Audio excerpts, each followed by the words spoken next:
আমার বাসর রাতেই শ্বশুর হঠাৎ করে আমার হাতে 1,00,000 টাকার বান্ডিল গুঁজে দিয়ে খুব নিচু গলায় বলেছিলেন, বাঁচতে চাইলে এখনই চলে যাও। 1 সেকেন্ডের জন্য আমার দুনিয়া অন্ধকার হয়ে গিয়েছিল। ভয় ঠিক তখনই শুরু হয়নি, ভয়টা যেন আগে থেকেই ছিল, শুধু এতদিন আমি সেটা বুঝতে পারিনি। আমার বয়স 26 বছর। আমি ঢাকার একটি মাঝারি আকারের রিয়েল এস্টেট কোম্পানিতে জুনিয়র অ্যাকাউন্ট্যান্ট হিসেবে কাজ করতাম। কাজের সূত্রেই ওর সঙ্গে পরিচয়।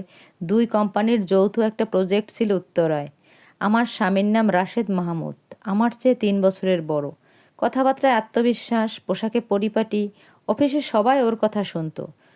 খুব দ্রুত প্রমোশন পাচ্ছিল, আর সবচেয়ে বড় কথা, ও ছিল ভীষণ প্রভাবশালী, ধনী পরিবারের একমাত্র ছেলে। সব কিছু অস্বাভাবিক দ্রুত ঘটেছিল। পরিচয়ের 6 মাসের মধ্যেই বিয়ের প্রস্তাব। 1 বছরও হয়নি, আমরা আজই বিয়ে করে ফেললাম। আমার পরিবার ছিল একেবারেই সাধারণ। বাবা অবসরপ্রাপ্ত সরকারি কর্মকর্তা, মা গৃহিণী। খুব হিসেবি জীবন। জীবনে কখনো বড় ঝুঁকি নেননি। রাশেদের পরিবার যখন আনুষ্ঠানিকভাবে আমাকে নিতে চাইল, মা আনন্দে কেঁদে ফেললেন।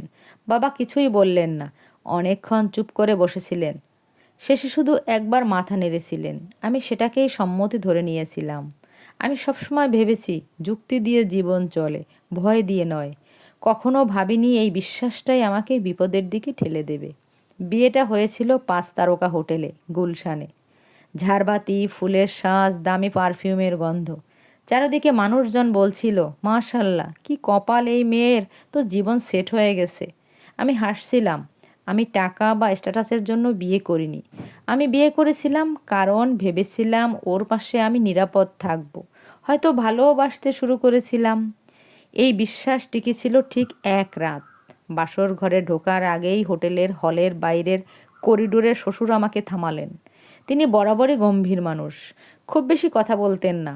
আমাকে পছন্দ করতেন কিনা আমি কখনো বুঝতে পারিনি, কিন্তু সেদিন তিনি যা করলেন তার জন্য আমি প্রস্তুত ছিলাম না।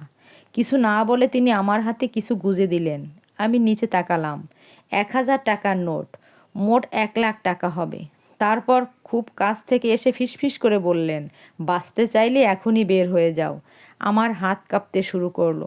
আমি বুঝতে পারছি না। আমি বললাম, আপনি কি বলছেন? তিনি আমার কবজি শক্ত করে ধরলেন, চারপাশে কেউ শুনছে কিনা দেখলেন। তারপর বললেন, প্রশ্ন করো না। গেটের বাইরে একটা সাদা গাড়ি থাকবে, কেউ তোমার জন্য অপেক্ষা করছে, উঠে পড়বে, আর কখনো ফিরে আসবে না। আমি কাঁপা গলায় বললাম, কেন, কি হয়েছে? তিনি শুধু বললেন, আমি এর বেশি কিছু বলতে পারবো না। এক মুহূর্তের জন্য তার চোখের দিকে তাকালাম। আমি সেখানে কোনো রাগ দেখিনি, আমি দেখেছিলাম ভয়। মনে হচ্ছিল আমাকে সাহায্য করাটাই হয়তো তার নিজের জন্য বিপজ্জনক। তারপর তিনি আমার হাত ছেড়ে দিলেন আর হলের ভেতর ফিরে গেলেন, যেন কিছুই হয়নি।